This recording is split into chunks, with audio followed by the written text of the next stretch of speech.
Good afternoon, Hit Nation. My name is Roy, and this will be my Worthless Half a Penny Part 19 Finals Game 2 edition.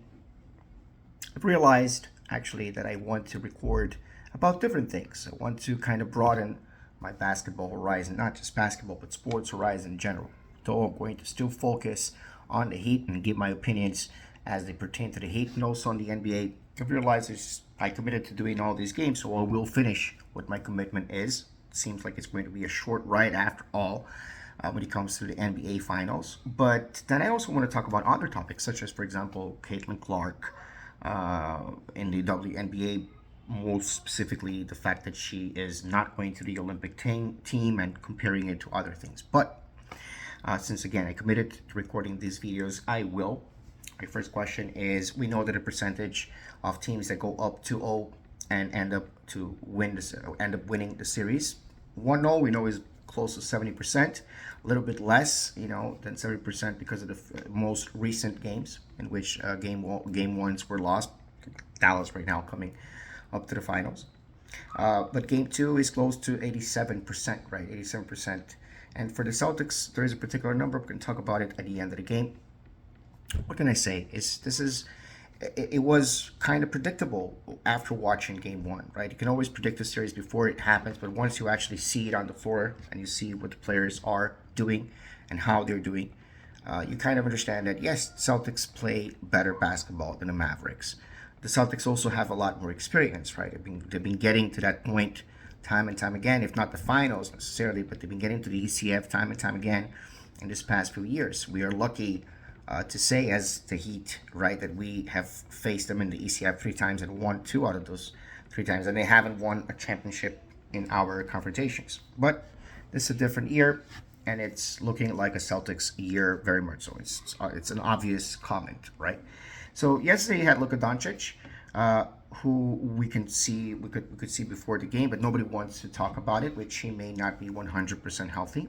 I think that when a guy puts up 32 points, 11 rebounds, 11 assists, the younger player to record such a triple double in the finals game, certainly one of the best players around, future Hall of Famer already for sure, as young as he is. He also had 8 turnovers, right? So that also cost the game a little bit. When you have a guy that scores 32 points, you can't really question his health and say that he is the problem, because he isn't. Even though 23 out of those points recorded in the first half alone and only 9 to go with quarters 3 and 4, it's still more of the fact that the Celtics are playing very smart defense, are able, for example, to neutralize Lively, who's been a very important part of the Mavericks. Jason Tatum understanding that he himself cannot be the anchor when it comes to scoring. It's never really been like that. Jason Kidd is not wrong when he says that Jaylen Brown is the best player on the team, and you also have Drew Holiday, just like yesterday, being able to score great numbers in part thanks to Jason Tatum's 12 assists. So the Celtics are playing smarter, even though their three ball is not falling. The Mavericks' three ball hasn't been falling either. And the fact that the Mavericks missed 9 free throws in the first half alone just goes to show that their main issue is in problems that they could have solved. It just looks we just look at the lack of experience a little bit, and also Kyrie Irving being the age that Kyrie Irving is. I don't know what people really expected from him, but certainly more than that, especially being paired with Luka Doncic. But Kyrie Irving is underperforming. Whereas when it comes to the other players, it's more of what the Celtics are doing and how well the Celtics are being positioned, right? And they're clicking on offense. They're making their shots. They have the winner's luck. We discussed about that. We discussed that in previous videos. So that's pretty much it. My prediction going forward is that the Celtics, I said before, and that's where my money would be if I had bet any money, and that the Dallas would get 2 games. I don't think the Dallas are getting 2 games anymore.